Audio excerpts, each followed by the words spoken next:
جو محنت مشقت کر کے 2 وقت کی صحیح روٹی کھا لیتے ہیں۔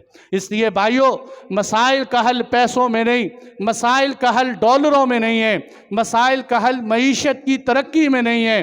یہ قرآن ببانگ دہل ہمیں سمجھاتا ہے، وَمَنْ أَعْرَضَ عَنْ ذِكْرِي فَإِنَّ لَهُ مَعِيشَةً ضَنْكًا، جو میری یاد سے اعراض کرتا ہے میں اس کی زندگی کو تنگ کر دیتا ہوں، میں اس کا جینا مشکل کر دیتا ہوں۔ میرے دوستو، آج اس بات کی ضرورت ہے کہ ہم جو ہے امت مجموعی طور پہ استغفار کرے، اللہ کی طرف رجوع کرے، اللہ سے جب بھی مانگے عافیت مانگے۔ اللہ جل جلالہ جو کچھ کہا سنا گیا ہمیں عمل کی طور